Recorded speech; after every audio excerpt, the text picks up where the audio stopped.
Here's a list of the top 10 fastest women in the world for 2023. The top 5 On this list, you have many familiar names, such as Sha'carri Jackson at number 1, Marie-José Taylor is on this list, and of course the GOAT herself, Shelly-Ann Fraser-Pryce, is also well into the top 5. However, currently ranked at number 2 right now is Sha'carri Richardson, with a season's best of 10.71.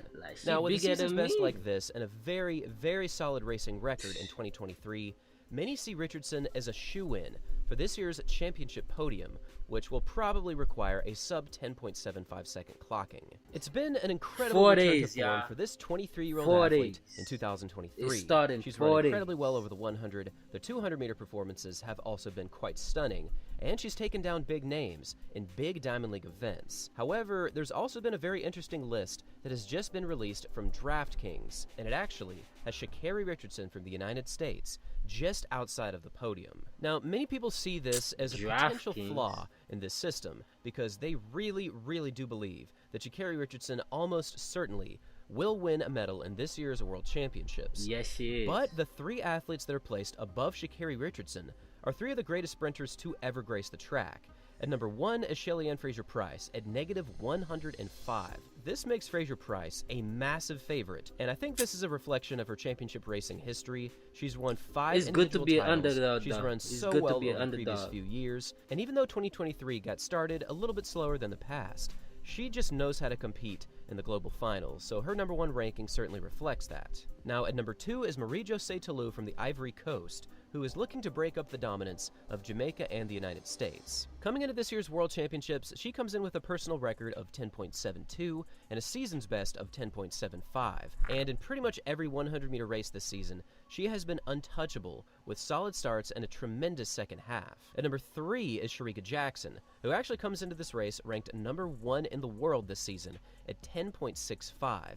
And she ran this time in the Jamaican Nationals, and man, she looked explosive. This was a big performance, as it now lands her at number 4 all-time, and just behind Sha'carri Jackson is finally Sha'carri Richardson at positive 550 odds. These top 4 are far and away ahead of the next athlete, Dina Asher-Smith, who, according to DraftKings, has an odds of positive 1,200. So it's going to be a tight race, potentially, to make the podium. However, Sha'carri Richardson's placement outside of the medals is a problem for many people, because she has really been performing so well in 2023, again taking various Diamond League victories and taking down athletes such as Sha'carri Jackson. But this is not an unfounded placement, in my opinion. Yes, she has been running very well this season, but the likes of Pryce, Taylor, and Jackson come into this event with massive experience and tremendous wins on big stages. I also do want to say that Dina Asher-Smith and especially Julian Alfred in the number 6 placement could potentially do something amazing and get on the podium. Alfred is currently undefeated. In fact, she is the only athlete to beat Sha'carri Richardson this season. And we also have to give props to Dina Asher-Smith, the 2019 world champion over the 200, and she also placed 2nd in the 100 meters in 2019 as well, finishing behind the GOAT herself, Shelly-Ann Fraser-Pryce.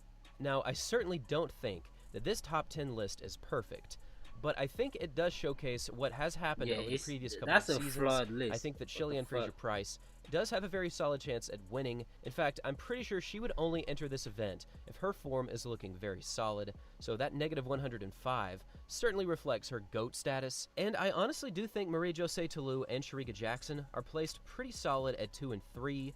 I'm not entirely sure what's happened with Jackson since her 10.65. She ran a very interesting race in this year's London Athletics meet in this Diamond League discipline, and she ran a time of 10.94. I hate to admit it, pointed out the fact that she was not running 100% at all. In fact, you could probably call this an 80 to 85% effort. I don't know. Stop making excuses. So I think that she is just taking her time, getting ready for Worlds. And if she does anything like she did in last year's World Championships, where she ran a 21.45 in the 200 and finished in 2nd in the 100 meters, she could do something pretty crazy in the 100 and 200 meters again this season, so I think that Jackson's top 3 placement is almost mandatory. And now I would love to hear from all of you. What do you think about this DraftKings top 10 placement? I don't like it. And what do you think is going to happen in this year's World Championships? I don't Will agree with Shelly-Ann that Fraser-Pryce defend her title?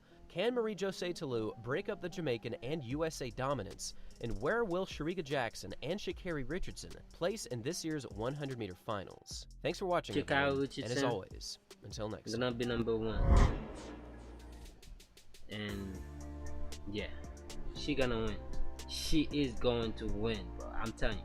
I think she saw that list, though. I think Sha'carri saw that list, because I'm on her Instagram. You know, she just posted on her story. She said, I love that feeling when you know you're stepping into a new era for yourself and it's gonna be for the better. She posted that 8 hours ago. So she knows she's stepping into a new era. She knows she's the new era. And she know that feeling. She knows she gonna win that shit. I'm telling you. I don't agree with that list.